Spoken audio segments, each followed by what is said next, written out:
Hey y'all, my name is Rocio and this is Risa's Rizzles, and today I'm making a video on the finger coiling method for your naturally curly hair.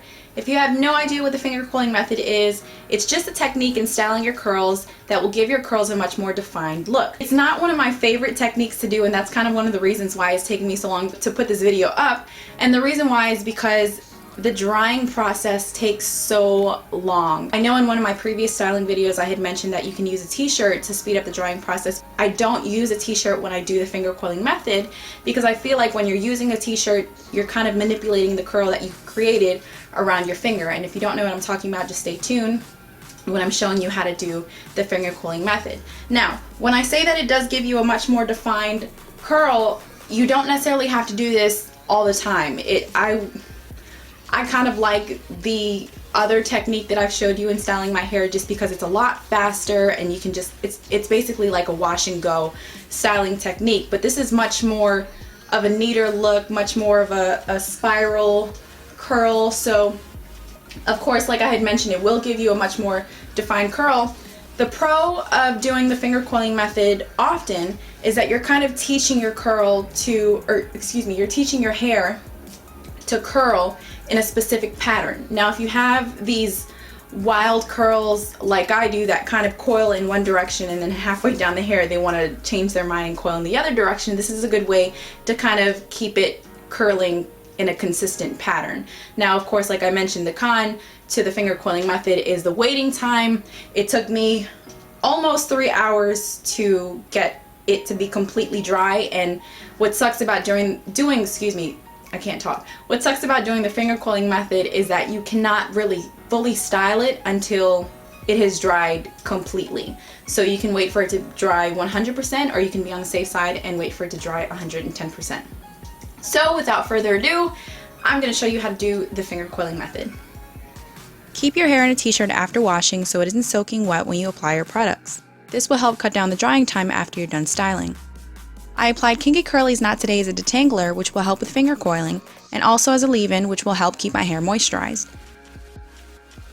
I rake that throughout all of my hair and then concentrate on the ends. Next, I add a handful of conditioner. In this case, I use DevaCurl's One Condition. Again, this ensures that my hair gets a good amount of moisture with this style. I apply it just as I applied my detangler.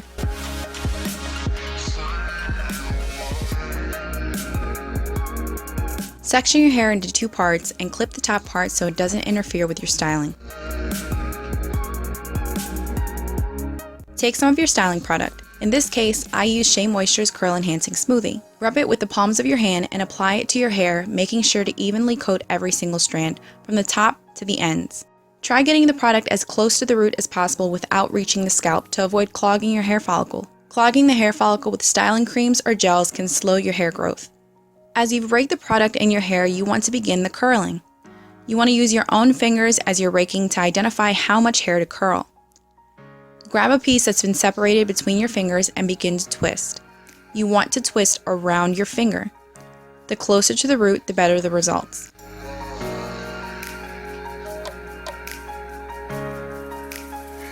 Make sure to smooth the product down the created curl as you twist your hair around your finger.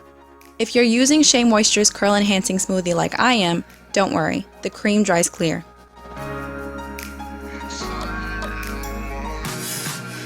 Do this with the entire section, and then scrunch the curls before moving on to more styling. For the sake of YouTube and my editing sanity, we're going to fast forward to the crown area. I style that to the front. But again, you want to use the same technique, only this time making sure that you part and style how you normally wear your hair when it's dried. This will help you manipulate your style to fall where you want it to when it's dry. Once you've completed your entire head, take some coconut oil and lock in the moisture by applying a bit to your palms and scrunching the ends upwards.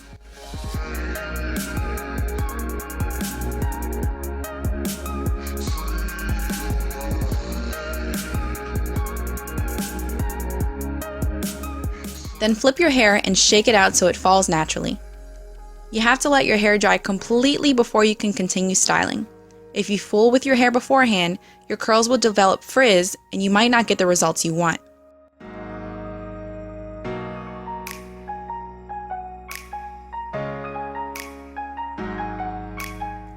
clip the top parts of your hair so you can begin separating from the bottom.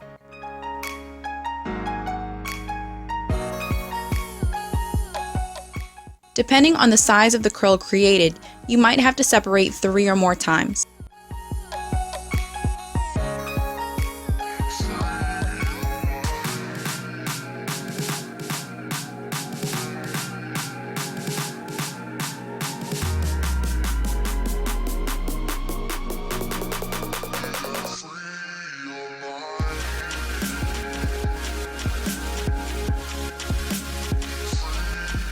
And again, we're going to fast forward to the end of the separating, but this part usually takes about 5 minutes.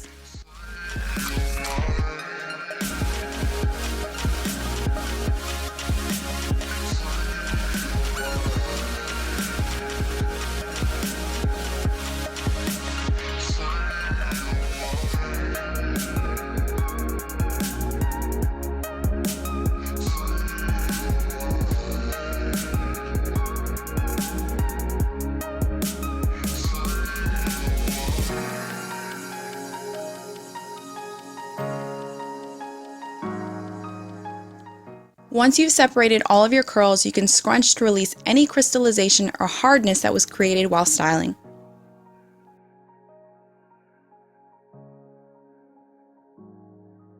Alright y'all, so these are the results that I have gotten after doing the finger coiling method on my naturally curly hair. As I mentioned in the beginning of the video, it's not one of my favorite techniques to do just because it takes so long for my curls to dry. In this, I guess, process, it took me about 2.5 to 3 hours for it to dry completely.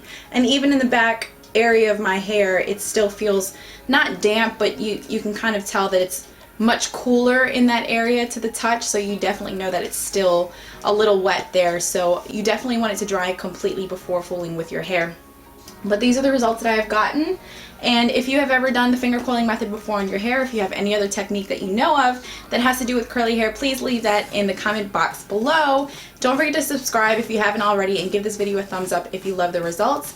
And of course, you can follow me on Instagram or Twitter at Risa'sRizzos, and I will see you in the next video.